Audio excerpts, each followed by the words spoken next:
Nigeria officials are expected to go on a London roadshow organized by Citi and Standard Chartered next week ahead of a planned €2.8 billion Eurobond sale this month.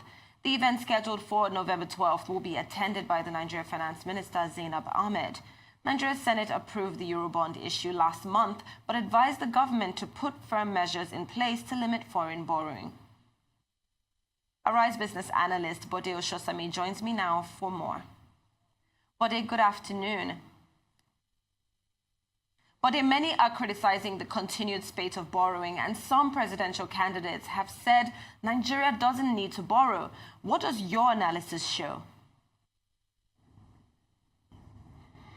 Good afternoon, Idia. Indeed, the debt stock, the public debt stock is about $73 billion as at Q2 2018, and that figure is about to go up to about $76 billion, which is quite alarming, particularly when you consider that the debt-to-revenue ratio is very high, over 60%. That means of all the revenues that we get, 60% of the government's revenues goes into debt. And of this budget of $28 billion, over $7 billion is debt. That's the proportion of the budget that goes into debt, which is over 20%, and of course crowds out the opportunity for other things to be done. So apart from the fact that your budget is being crowded out by debt servicing, about 24% of the budget, and you also have a huge burden on your revenues, you really have a situation where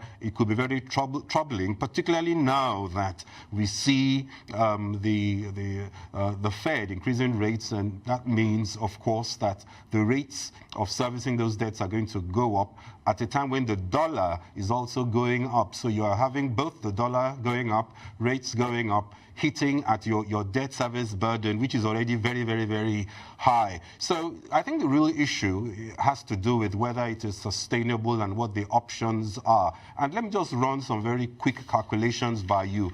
If, for example, now that we say our revenues, 60% of the revenues is debt, and you know the tax portion of our revenues, if you look at the tax to GDP ratio for Nigeria, is about 6% compared to 27% for South Africa, 15% for Ghana, and an average of 10%. If, for example, you ask the UK government gives Nigeria $300 million every year for aid. Ask them to keep that money for 2 years and instead use that $300 million to revamp, help us with our tax systems, modernize the tax system, give us better processes, and try and bring it up to best practice as much as possible. And then go from just 6% to 8%. If you can just, that's not even near the 10% average. It's not even near what Ghana is doing. It's far away from 27% of South Africa, far, far away from what they're doing in Europe of about 40%. If you can go from just 6% to 8% of our GDP, we are talking about $8 billion just from that alone. And if you can, $8 billion in 10 years will pay off all your debt. So it's these kinds of scenarios that let people say that Nigeria doesn't need to borrow. What we need to do is fix our systems. But of course, if you are borrowing for the right things and for the right projects, and you are managing it properly, it's better than, of course, if you are borrowing for recurrent expenditure. But I appreciate you putting all that into perspective. But why is this particular roadshow necessary, and how can it be managed to have the desired effect? Well, roadshows are particularly important, particularly for economies where people have questions to ask. It's at the roadshows that you allay the concerns of investors, and we are at a time when the environment is more risk-averse, especially to emerging markets, and many of the investors will be asking the question, why do we want to invest in Nigeria?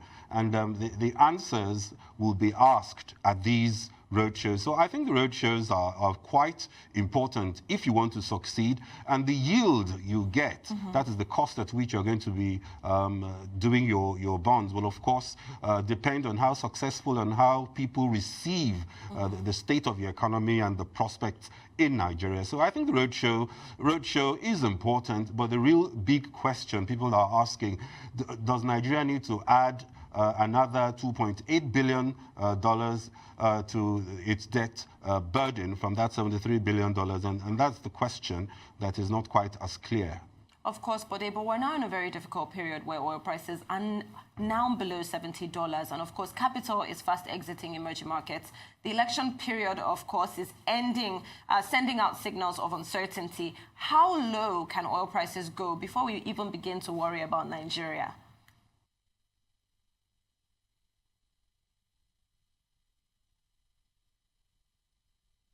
Well, if you look at the issue of our exchange rates, and if you also look at the issue of the price of oil, and you look at our budget, and you try and understand what the assumptions were in the budget, the assumption was that oil prices will be $51 per barrel, and I think it was expected that we'll do 2.3 million barrels. Now that oil prices are coming down, and our production is still 1.7 million barrels. What you will see essentially is a situation where you can still have a little cushion. The prices can go down, but if they go down below $68 or $69, you begin to be in a very vulnerable position. If you do the math, assuming that you are able to produce just 1.7, because Nigeria is producing below the 2.3 million that it's targeting. So I think we are in a precarious situation, particularly if oil prices continue to go downwards. The view is that the prices will be more in that $60 to $70 range, and for a while, until perhaps maybe the next 6 months after the waivers, the period of the waivers, or maybe at the next OPEC meeting if anything different happens, or if there are any new shocks in the environment. But for now, I think by the time oil prices begin to hit 69, 68, 67, we should be worried. And we're already at that $69 per barrel for Brent crude now. So I'm sure the Minister of Finance is looking closely at those prices and checking her numbers again. Bode, thank you so much for joining me this afternoon to discuss this. Arise business correspondent, business analyst there, Bode Ososami. You're watching the Global Business Report here on Arise News. There's plenty more ahead when we return. Stay with us.